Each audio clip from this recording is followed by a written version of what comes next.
የሰለሞን ተካልኝ ሚስጥሮች መጋለጥ ጀመሩ። በመካከላችን መቅረጸ ድምፅ አስቀምጠን ከሰለሞን ተካልኝ ጋር ለቃለ መጠይቅ ሸራተን ሆቴል እንገኛለን። ከሌሎች ጋር እንደተለመደውም ከሰለሞንም ጋር እንጨዋወታለን። በጠረጴዛው ዙሪያ ተጠያቂው ድምፃዊ፣ እኔ የመጽሔቱ ዋና አዘጋጅ ታምራት ኃይሌና ጋዜጠኛ አንተነህ አብርሃም ተቀምጠናል። ግንኙነታችን ለሁላችንም ያልታሰበና ድንገተኛ በመሆኑ ስለ ሰለሞን መረጃዎችን ለማሰባሰብ ጊዜ አልነበረም።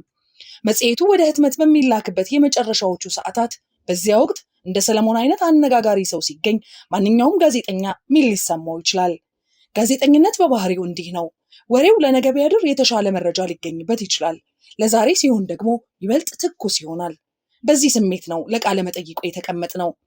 ገና በ6 ዓመቱ ባደገበት መቱ ከተማ የጥላሁን ገሰሰን የጀግና ሰው ክብሩን ዳር ድንበሩን ሰምቶ በቀጣዩ ዓመት የወላጆች ቀን በዓል ላይ መዝፈንን የሚናገረው ድምፃዊ ሰለሞን ተካልኝ ፋጡማ በሚለው ዘፈን ከህዝብ ጋር ተዋውቋል። ድንገት ፖለቲካዊ ዘፋኝ የሆነው ይህ ሰው አሁን ደግሞ ድንገት ከፖለቲካው መስመር መውጣቱን አውጇል። ለምን? ለመሆኑ የቀድሞውና የአሁኑ ሰለሞን ማን ነው? ለምን ከኪነ ጥበብ ፖለቲካን ተጠጋ? ለምን ራሱን ከፖለቲካ አሳገለለ? እነዚህና በመሳሰሉት ጉዳዮች በ1999 አድርጎት የነበረውን አነጋጋሪ ቃለ መጠይቅ እዚህ ላይ እንቃኘው። ሙያህ ምንድን ነው? ሰለሞን፣ በአሁኑ ወቅት ከዚህ በኋላ ያለውን ነው የምትለው? ቴዎድሮስ፣ እሺ ከመጨረሻው ጀምርልኝ። ሰለሞን፣ ከዚያ በኋላ የሰለሞን ተካልኝ ሙያ የኢትዮጵያን መንግስት ሳልነቅፍ፣ ህዝቡን ለተቃውሞ ቢወጣም ሳልደግፍ፣ ህዝብና መንግስትን የሚያስታርቅ ሰላማዊ የሆኑ ወይም ስለ ፍቅርና ሰላም የሚሰብኩ ዘፈኖችን የምዘፍን አርቲስት ነኝ። እድሜ ሰጥቶኝ ተቆየው። ቴዎድሮስ፣ ቀድሞ የነበረው ሙያስ? ሰለሞን፣ በፊትማ ለተለያዩ ሚዲያዎች እንደገለጽኩት ወይም ባልገልጽም ህዝቡ ያውቀዋል፣ በመንግስት ጭፍን ተቃዋሚነት ተሰልፌ መንግስትን የሚቃወሙ ዜማዎችን ነበር የማቀነቅነው።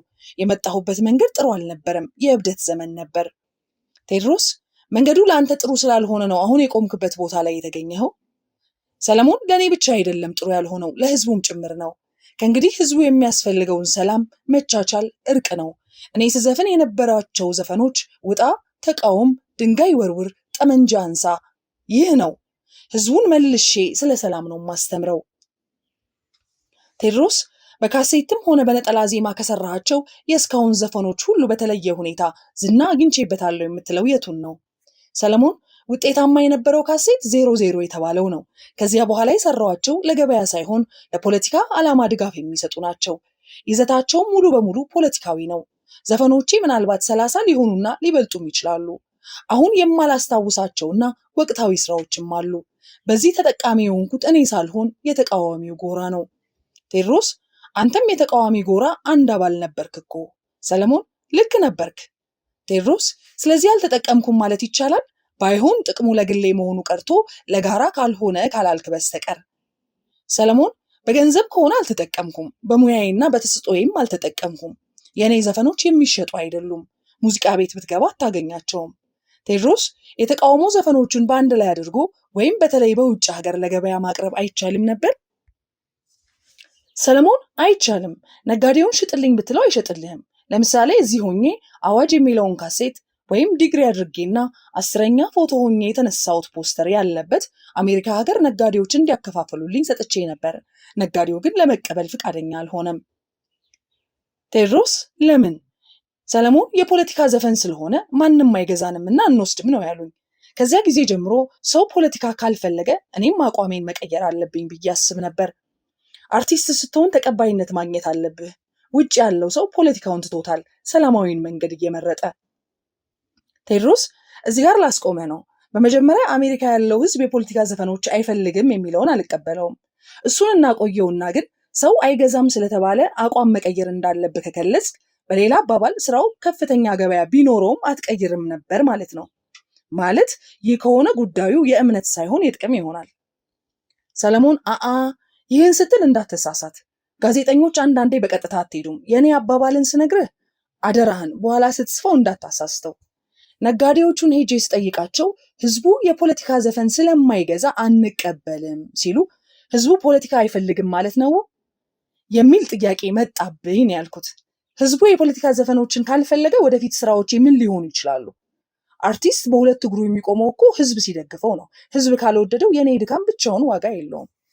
ቴዎድሮስ ይህንን ጉዳይ አሁኑኑ አጥርተን እንለፍ መሰለኝ። ህዝቡ በአሁኑ ወቅት ተረጋግቷል፣ ፖለቲካውን ትቶታል የሚለውን አባባልህ አላሳመነኝም። ያም ቢሆን እንኳን የፖለቲካው መረጋጋት ያንተን ካሴት እንዳይሸጥ እስከ ማድረግ ደርሷል ማለት የተጋነነ አይሆንም። ሰለሞን ህዝቡ አይደለም ይህን ያለኝ፣ አሁንም አትሳሳት። እኔ እኮ ስራውን ለህዝብ ሳይሆን ለነጋዴ ነው የማቀርበው። አልቀበልም ያለኝ ደግሞ ነጋዴው ነው። ቴዎድሮስ የራስህን ባህሪ እንዴት ነው የምትረዳው? ሰለሞን እንዴት? ቴዎድሮስ ምን አይነት ሰው ነኝ ብለህ ታስባለህ?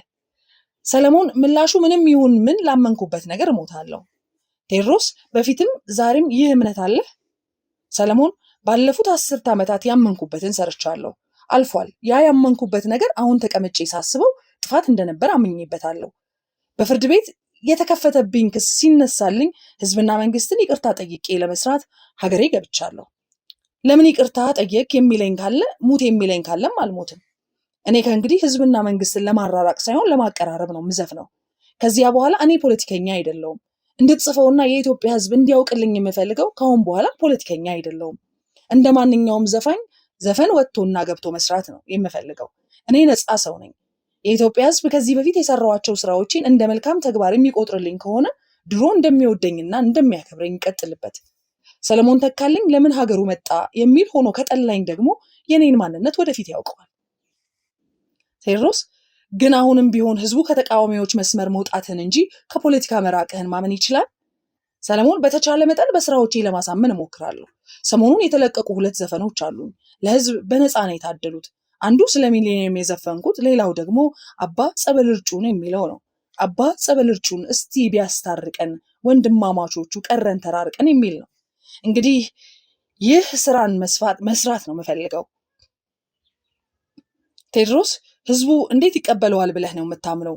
ሰለሞን የኢትዮጵያን ህዝብ አልበደልኩትም። ከህዝቡ ጋር ግጭት የለኝም። እኔ የህዝብ ልጅ ነኝ።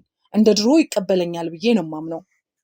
ቴዎድሮስ አርቲስት ፖለቲካ ውስጥ መግባት አለበት ወይስ የለበትም የሚለው ሀሳብ አከራካሪ ነው። በአባባሉ ላይ ያንተ አቋም ምንድን ነው? አሁን ላይ ሆኜ ሳስበው መግባት የለበትም ነው የምለው። ቴዎድሮስ ጥያቄውን ያነሳሁት ለምን መሰለህ? አንተ 00 የሚለውንና ከዚያ በኋላ የዘፈንክባቸው ዘፈኖችና ሰምቶና አምኖ ከሌሎች ጉዳዮች በተጨማሪ ማለት ነው ወደ ፖለቲካው የገባ ወጣት አለ። አንተ መንገዱ ልክ አይደለም ብለህ ስትመለስ እነዚያን ወጣቶች ታስባቸዋለህ? ሰለሞን አስባቸዋለሁ፣ ግን እነሱንም መመለስ አለባቸውም። የሰለሞን መንገድ መምረጥ አለባቸው። ለምሳሌ 00 የሚለው ዘፈኔ ላይ ካፎቱ ይውጣ ጎራዴ ሳንጃው፣ ደም በደም ይሁን መረማመጃው፣ እሪበል መርኬ እሪበል ፒያሳ፣ ይጭስ ይጫጫስ አንዴ ተነሳ ይላል። ይህ ማለት ምን ማለት ነው? አሁን በረጋ መንፈስ ሳስበው ትልቅ መልእክት ያለውና ሰውን ውጣ የሚል ነው። በወቅቱ ወጣትነትም ስላለ ላይታወቀኝ ይችላል። በእድሜ መብሰልና ማንበብ ሲመጣ ግን ስህተቴ ታይቶኛል። ቴዎድሮስ በዚህ ጊዜ በአፍላኛነት ስሜት ዘፈንከው እንዳይባል እስከ ቅርብ ጊዜ ድረስ ቆይተህበታል። ስህተትህን ለማረም 10 ዓመት ብዙ አይሆንም? ሰለሞን የነበርኩበት ቦታና ሁኔታ ከዚህ መስመር በቀላሉ እንድወጣ አላደረገኝም። ከመስመሩ ለመውጣት ብዙ ትግል ይጠይቃል። አሁን እዚህ ቦታ ያገኘኸኝና አሁን ያለሁት ብዙ ፈተና አልፌ ነው። እዚህ ሆነ የምትሰማው ተቃውሞ ብቻ ነው። ዙሪያ በተቃውሞ የታጠረ ነው። አሁን እዚህ ያለነው ህዝብ አስሮ የያዘው ይህ ነው። ይህ አልፎ መውጣት በራሱ ትግል ይጠይቃል። እኔ አሁንም ትግል ውስጥ እኮ ነው ያለሁት። የአሁኑ ትግል ግን የአመፅ ሳይሆን የሰላም ነው። ቴዎድሮስ ስላንተ የተባሉ 2 ነገሮችን ላንሳለህ። አንዱ የአመጣጥህ ጉዳይ ነው። ወደዚህ ሀገር ስትመጣ አንተ ክሱ ስለተነሳልኝ የሚል ምክንያት ነው የምትሰጠው።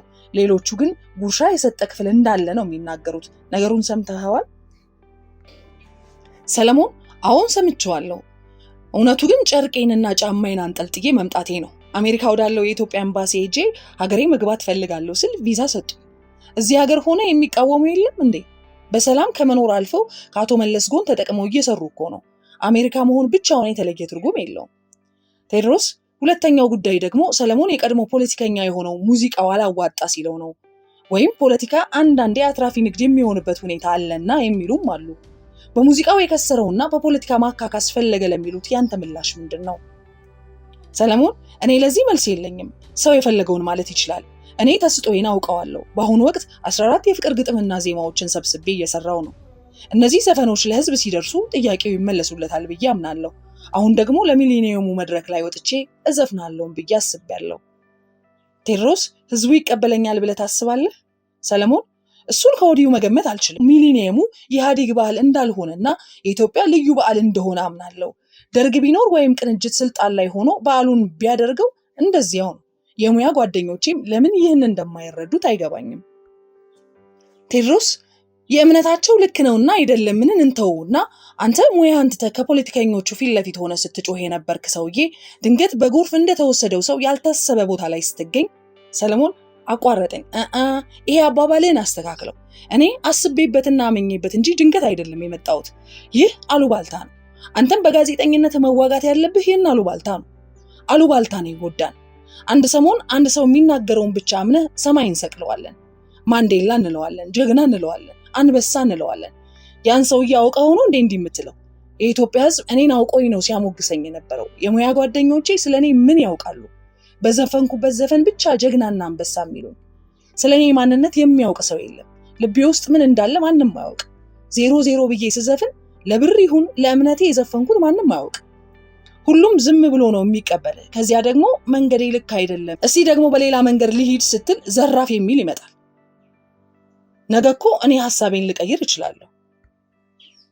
ቴዎድሮስ እንደገና ደግሞ ለስንተኛ ጊዜ?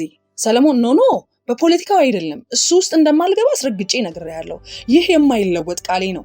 ይህ መንግስት ይኑር ሌላውም ይምጣ በምንም አይነት ከእንግዲህ ወደ ፖለቲካ አልገባ። ይህም በደንብ እንድትጽፈው ነው የምፈልገው። በቃ ግን ህይወት ውስጥ ሰው ነህና አቋምን ልትቀይር ትችላለህ። እኔ ሀገር የገባሁ እንጂ ከመንግስት ጋር አልተገናኘሁም። እንደሌላው ኢትዮጵያዊ መሆን እፈልጋለሁ። እዚህ ከኛ ጋር ለተቃውሞ ሰልፍ እየወጣ እዚህ መጥቶ ፎቅ የሚሰራ አለ። እዚህ ከመጣው በኋላ የስንቶቹን ጉዳይ ይቻለሁ። እዚህ መጥቼ ፎቅ መስራት ባልችል እንኳን ከወንድሞቼ ጋር ትኩስ ሽሮ በላለሁ። እናቴ እዚያ ሆኜ ነው የሞተችው፣ አልቀበርኳትም። አባቴ አሁን 67 ዓመቱ ነው። ስመጣ በግራ አይኑ ነው ያየኝ፣ ቀኙ አይኑ ጠፍቷል። ነገ ቢሞት አልቅሼ ቀብረዋለሁ። ይህን እድል ለምን አጣለሁ?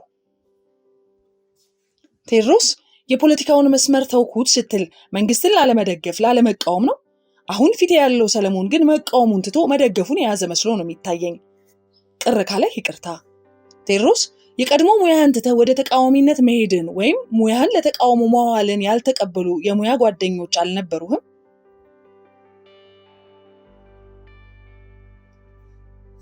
ሰለሞን ነበሩ።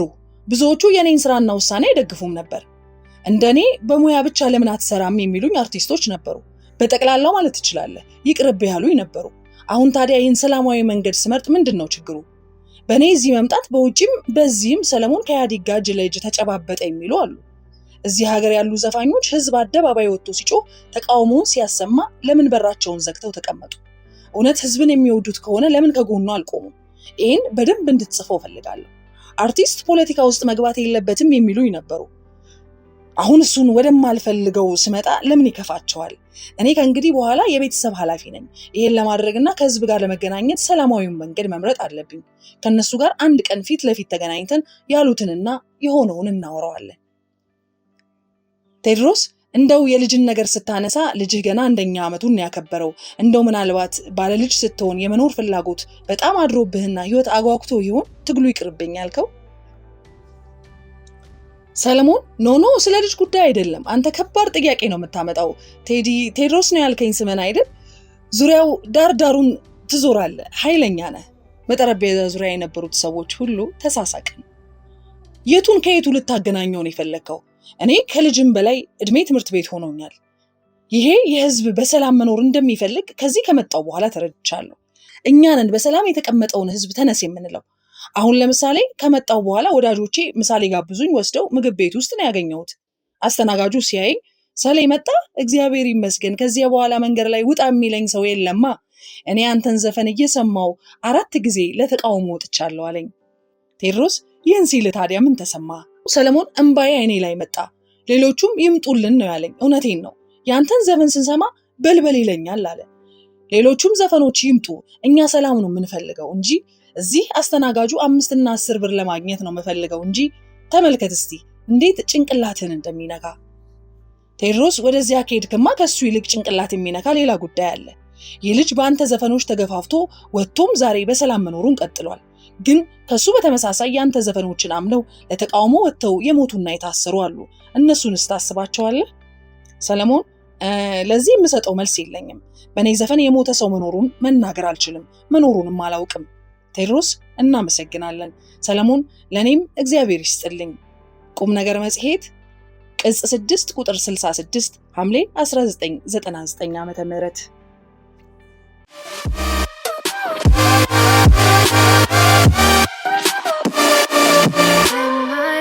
Fill you like a pill to get my fill.